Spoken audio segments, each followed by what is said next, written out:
মাংস খায় না এমন লোক খুব কমই দেখা যায়।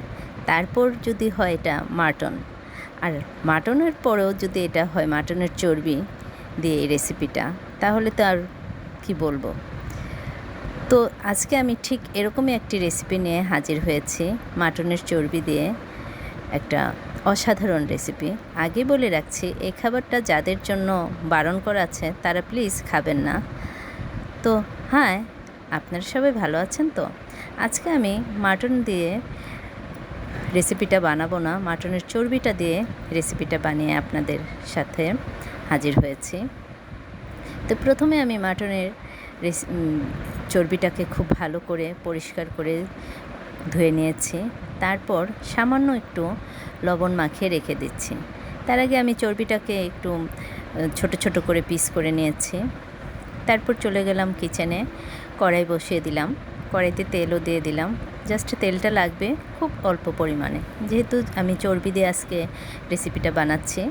তো আমি অল্প একটু তেল দিয়ে পেঁয়াজ কুচি দিয়ে খুব ভালো করে পেঁয়াজটাকে ভেজে নিচ্ছি। দেখতেই পাচ্ছেন পেঁয়াজটা যখন আমার ঠিক এরকম ভাজা হয়ে আসবে, জাস্ট সেই পর্যায়ে আমি দিয়ে দিব দুটো তেজপাতা ছিঁড়ে দিয়ে দিয়েছি। তারপর আরেকটু ভেজে ঠিক এরকম একটা পর্যায়ে যখন হয়ে আসবে, তখন আমি এর মধ্যে বাকি মশলাগুলো দিয়ে দিব। প্রথমে আমি দিয়ে দিয়েছি আদা বাটা, রসুন বাটা, সেটা চর্বির পরিমাণ বুঝে দিয়ে নেবেন। তারপর আদা রসুনের কাঁচা গন্ধটা যেন ছেড়ে যায়, একটু ভেজে নিচ্ছি। তারপর দিয়ে দিয়েছি জিরা বাটা, হলুদ গুঁড়ো, মরিচ গুঁড়ো, ঝালটা যে যেমন খেতে চান ঠিক সেই পরিমাণে দিয়ে নেবেন। তারপর ভালো করে আমি মশলাটাকে একটু এখন কষিয়ে নেব, যেভাবে আমরা মাংস সাধারণত কষিয়ে থাকি মশলাগুলো, ঠিক সেরকম করে আমি মশলাগুলো কষিয়ে নিচ্ছি। তারপর দিয়ে দিব আমি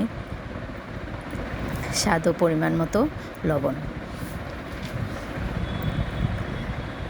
তারপর আমি আরেকটু ভালো করে মশলাটাকে কষিয়ে নিচ্ছি।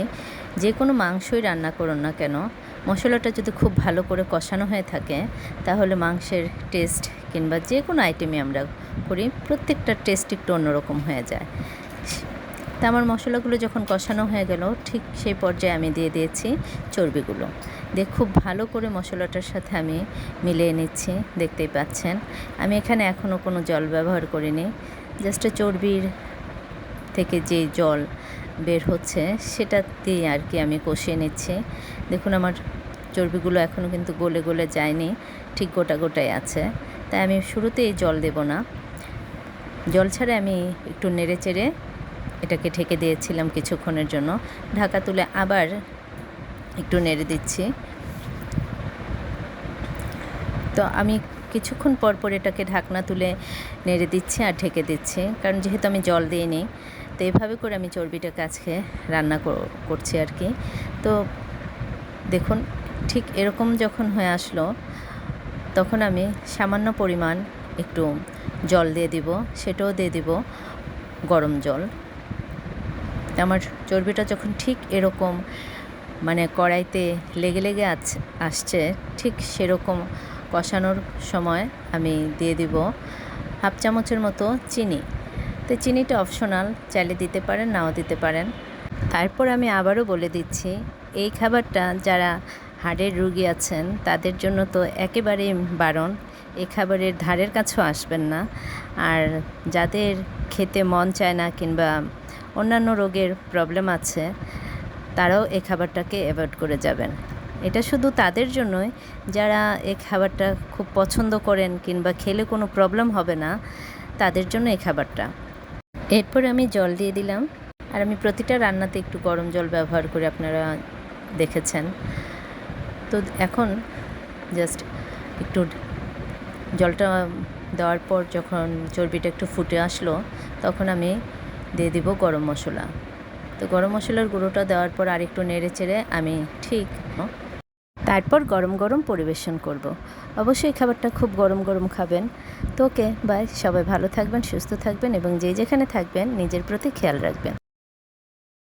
আর তাছাড়া মাঝে মধ্যে এই খাবারটা খাওয়া যেতেই পারে যাদের খেলে কোনো ধরনের প্রবলেম হয় না। আর এই খাবারগুলো তো রোজ রোজ খাওয়া হয় না, তো মাঝে মধ্যে খেলে ক্ষতি কী? ওকে,